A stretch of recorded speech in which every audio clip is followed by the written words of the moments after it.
전 예수님, 주님의 이름으로 평화를 빕니다.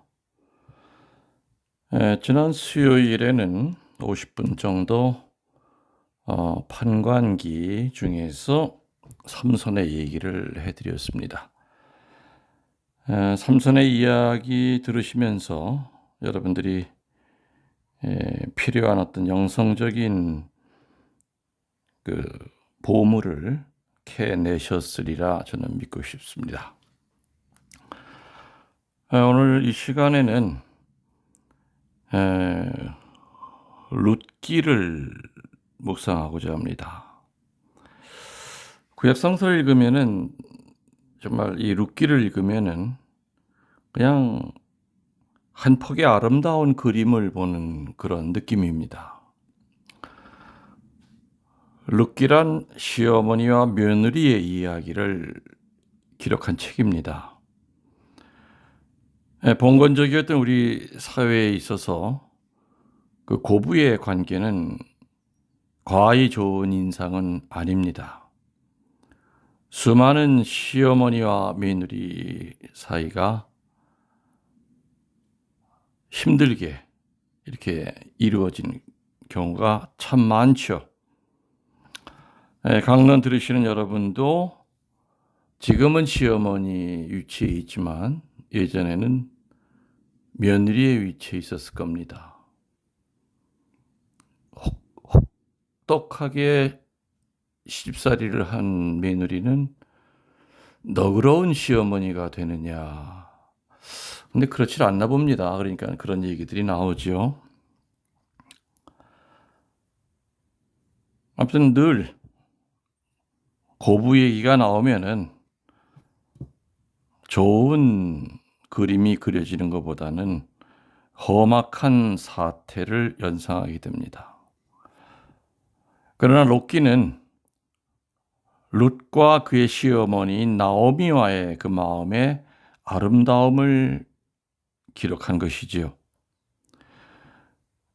요나서와 같이 쉽고도 6장밖에 안 되는 길이어서 부담 없이 읽을 수가 있습니다. 그래서 여러분 반드시 읽으셔야 됩니다.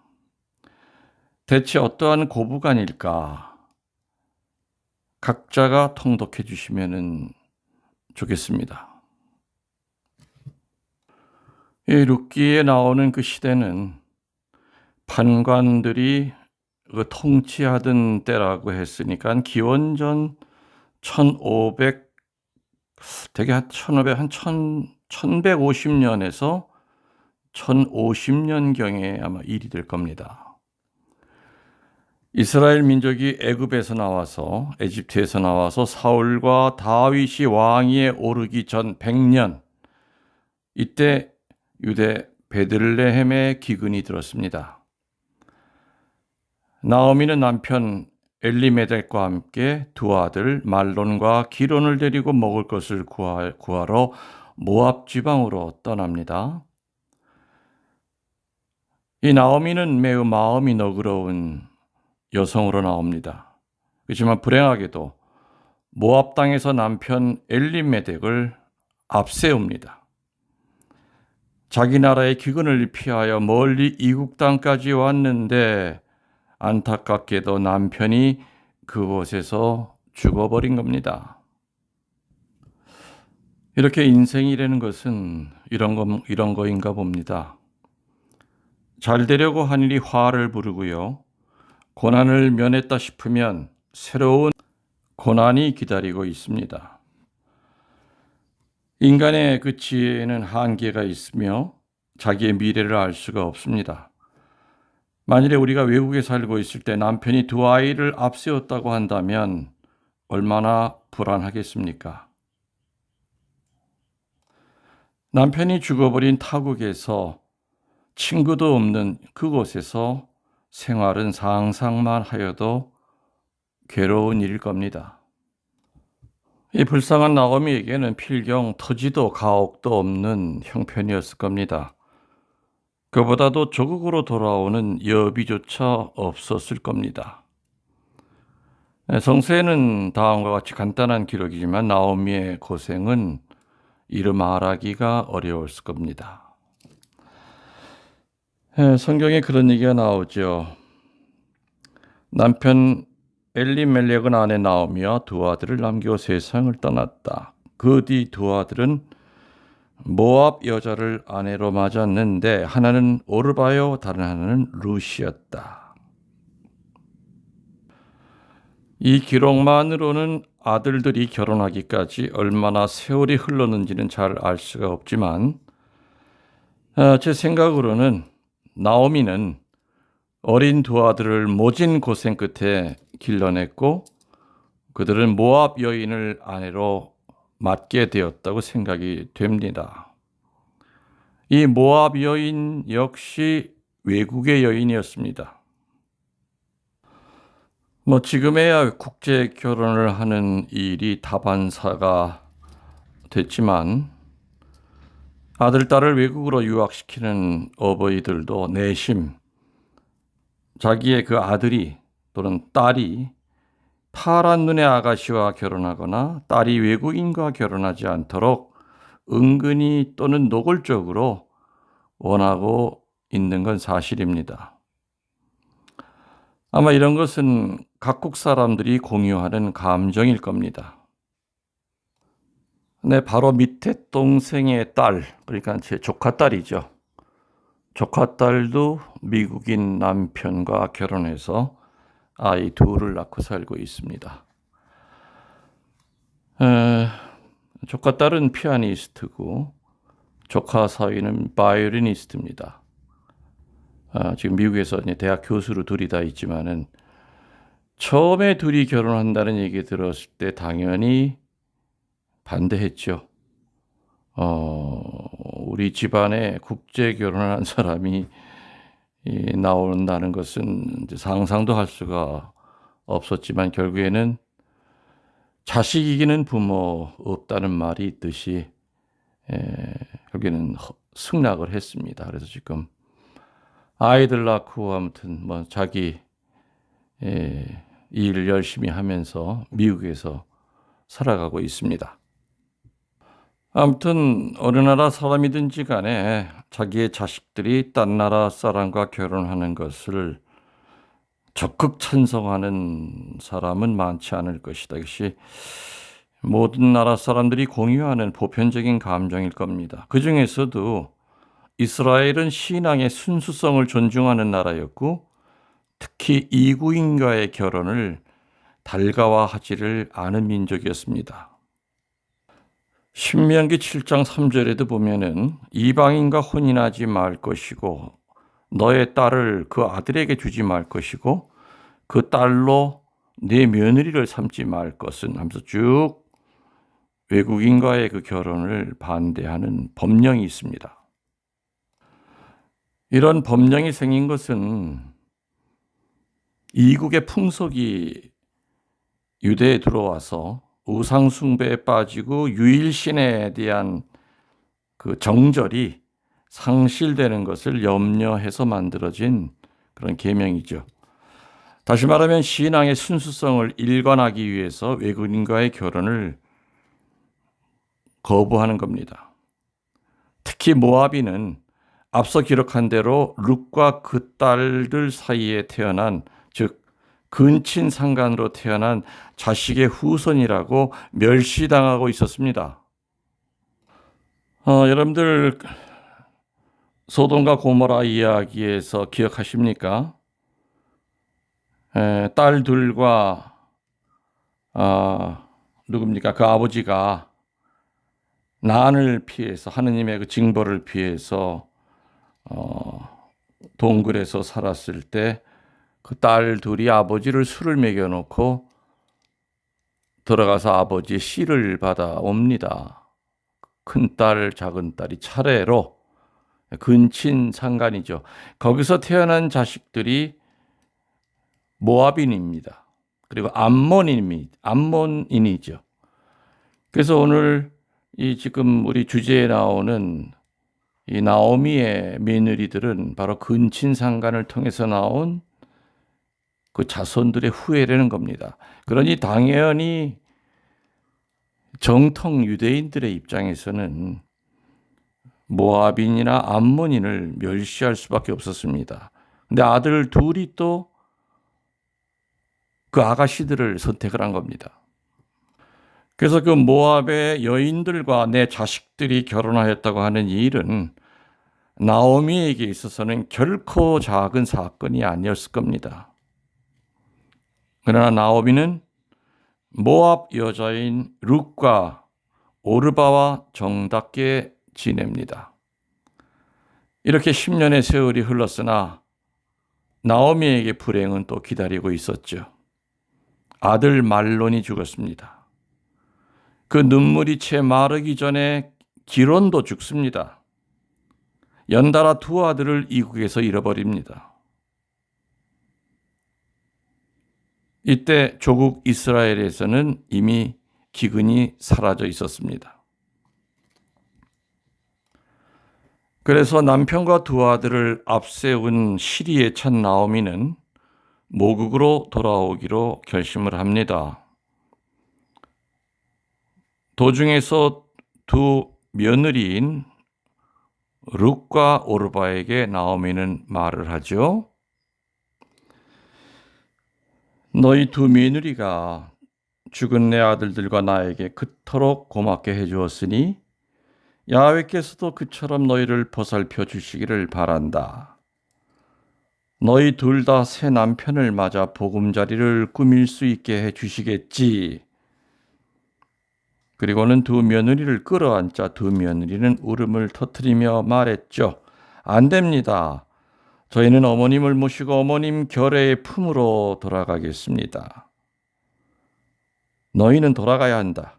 얘들아, 어쩌자고 나를 따라가겠다고 하느냐. 만일에 우리들이 이 며느리 입장이라면은 어떻게 할 것인가? 남편이 죽었습니다. 자식도 없습니다. 지금 현재 여기가 내 나라입니다. 그리고 당신의 나라로 가겠다고 하는 시어머니와 이별하는 것이 아마 보통일 겁니다.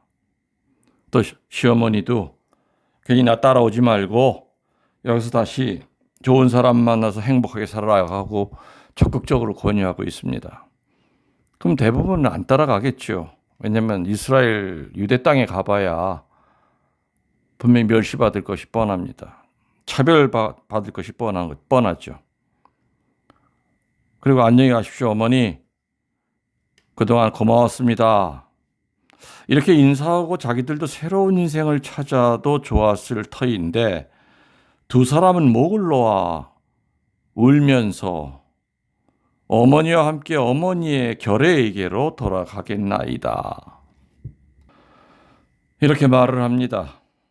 시어머니인 나오미는 그 말에 감격하면서도 또 여전히 우리 이제 이별하고 너희들도 재혼하기를 권한다 하고서는 계속 얘기합니다. 오르바는 울고 또 울며 시어머니에게 입을 맞추고 돌아갔지만 룻은 결단코 떠나지를 않았습니다. 룻은 이렇게 말하죠. 저에게 어머님을 버려두고 혼자 돌아가라고 너무 성화하지 마십시오.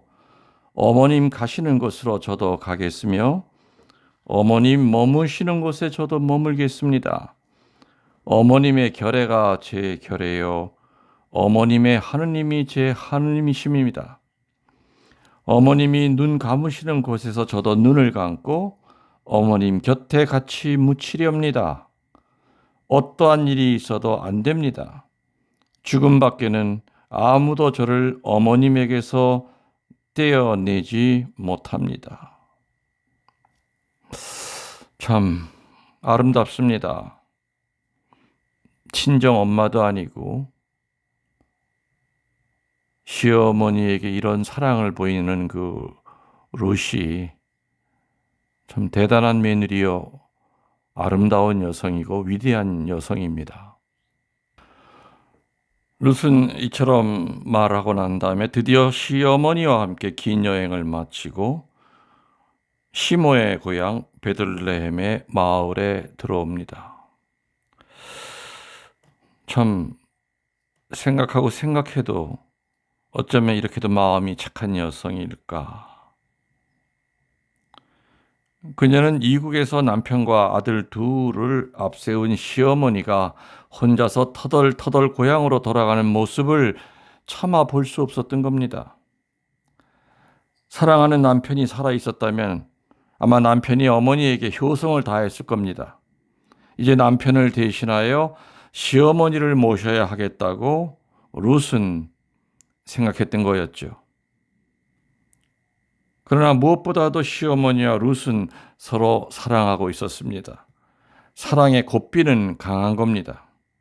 그녀는 정말 시어머니인 나오미의 나라에서 자기도 죽고 싶었던 겁니다. 빈말이 아니라 정말 마음에서 우러나오는 고백을 했던 겁니다. 이 대목을 읽으면서 우리들은 동시에 시어머니의 신앙과 사랑의 크기도 생각되어집니다. 이국인에게 바람바지가 강한 나라에 룻을 데리고 간다는 것은 가지가지의 고통이 상상이 된다는 얘기입니다. 나오미는 며느리인 룻이 그러한 고통을 당하는 것을 견디기 어려웠을 겁니다. 그래서 가라고 그랬던 겁니다. 나 따라오지 말라고 그랬던 겁니다.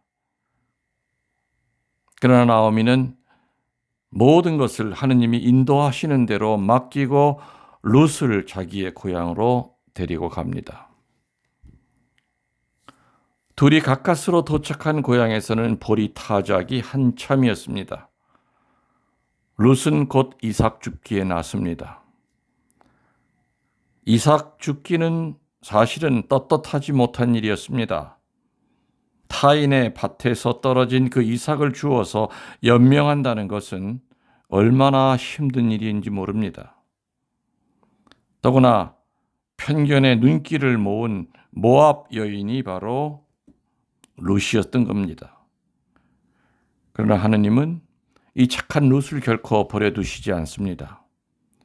룻은 우연히 시므의 친척되는 보아스의 밭에까지 오게 됩니다. 이 보아스는 친절하고 또 돈이 있는 남자였습니다. 열심으로 이삭을 줍는 낯설은 여인을 보아스는 봅니다. 보아즈는 추수하는 일꾼들을 감독한 한 모습에게 묻죠. 저 젊은 여자가 네 댁인가? 일꾼들은 감독하던 그 모습이 대답합니다. 저 젊은 여자는 나오미와 함께 모압 시골에서 돌아온 모압 여자입니다. 일꾼들이 거두면서 흘린 이삭을 뒤따르며 죽게 해달라고 사정하더군요. 아침까지 와서 지금까지 앉지도 않고 이삭을 줍고 있습니다. 그 낯설은 여인, 이삭을 줍고 있는 그 젊은 처자가 자기의 친척인 나오미를 그 멀리서 따라온 과부가 된 며느리임을 알고 보아즈는 룻에게 말합니다. 이삭 주우러 다른 밭으로 가지 말고 여기서 떠나지도 말고 나의 식소들과 함께 있어라. 목이 마르거든 소년들이 길어온 것을 마셔라. 시어머니 나오미의 하느님을 믿고 내가 시어머니에게 행한 모든 것을 나는 들었다. 야훼께서 너의 행한 일에 대해서 보답하시기를 원하고 계신다. 보아즈는 룻을 위해서 일부러 보리단에서 이삭을 떨어뜨려 놓고 죽도록 마음을 씁니다. 이윽고 이 보아즈와 룻은 결혼하게 됩니다. 성경의 이때의 그 묘사도 감동적이지만 그와 결혼에 이르도록 힘을 기울인 것은 다름 아닌 시어머니였던 나오미였습니다. 우리가 알다시피 이스라엘 민족은 하느님이 선택하신 백성으로서의 그 엘리트 의식이 지나쳐서 자폰을 금하고 있음에도 불구하고 보아즈는 롯을 아내로 맞아들입니다. 그런 걸 보면은요, 단순한 육적 혈통의 그 순수성보다도 참 신앙을 존중하고 있었다는 것을 우리들이 알 수가 있습니다. 이 롯의 이야기는 구약 성서 중에서도 대단히 짧은 이야기가 되지만 이스라엘 성령 강림절에는 반드시 낭독되리만큼 소중하게 다루어지는 것이 바로 이 룻기입니다. 또한 이 보아즈와 룻에게서 출생한 이가 다윗 왕의 조부였던 오벳입니다. 마태복음 제1장, 즉 신약성서 첫 장에는 그리스도의 족보가 소개됩니다. 신약성서를 처음 펴본 사람은 누구나가 실증을 느끼는, 발음도 잘 되지 않는 저 이름들의 나열 중에 보아즈는 룻에게서 오벳을 낳고라는 기록을 봅니다. 룻은 결국에 그리스도의 조상이 된 겁니다. 만일에 룻을 모함 여성이라고 천대하는 사상이 있었다면 결코 룻은 성경에 남지 않았을 것이고 족보에는 일부러 룻에게서라고 기록되지 않았을 것이라는 얘기죠.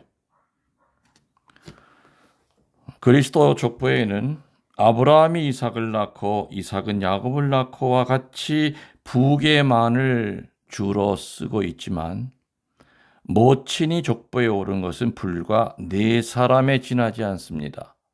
누군지 아십니까? 유다는 다말에게서 베레스와 세라를 낳고 또 살몬은 라합에게서 보아즈를 낳고 보아즈는 룻에게서 오벳을 낳고 다윗은 우리아의 아내에게서 솔로몬을 낳았다. 이렇게 딱 4여자만이 등장합니다. 모계가 등장하는 것은 이들에게는 각기 흥미있는 이야기가 담겨져 있습니다.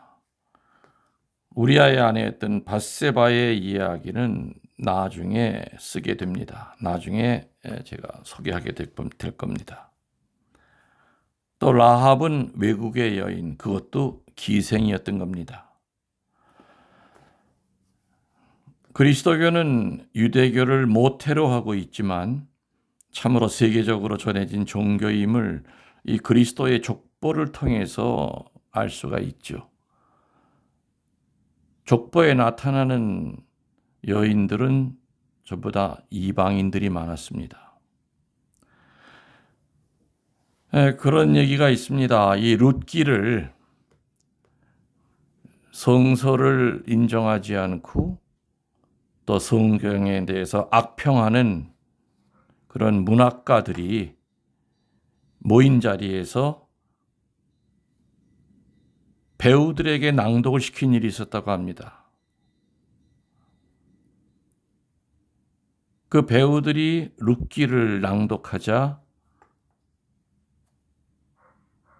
그것을 듣는 반성서주의자들이 너무나 감동해서 이렇게 아름다운 이야기가 대체 누가 쓴 것인가 하고 알아보았더니 자기들이 읽어보지도 않고 늘 성경을 비판했던, 책도 아니라고 이렇게 비평했던 성경에 나오는 룻기였다는 걸 알고 그 다음부터는 성경을 가까이 했다고 하는 얘기가 있습니다. 아무튼 여러분들, 짧은 룻기지만은 룻이 시어머니한테 대하는 그 모습, 또 보아즈가 그 룻을 대하는 모습, 아무튼 그래서 그리스도의 족보에 룻이라고 하는 이름이 오를 수 있었던 그 계기, 이런 것들은 짧지만 강한 여운과 힘을 주는, 그리고 아까도 얘기했지만은 이스라엘의 성령 강림절에는 반드시 이 룻기가 낭독될 만큼 힘이 있는 메시지를 주는 그런 책이라고 하는 거 여러분들 알으시고 룻기를 읽어보시면서 마음의 평화를 가지시기 바랍니다. 여러분들 영혼의 영혼을 더하여 사랑합니다. 전능하신 천주 성부와 성자와 성령께서는 이 말씀 듣는 모든 이들에게 강복하소서. 아멘.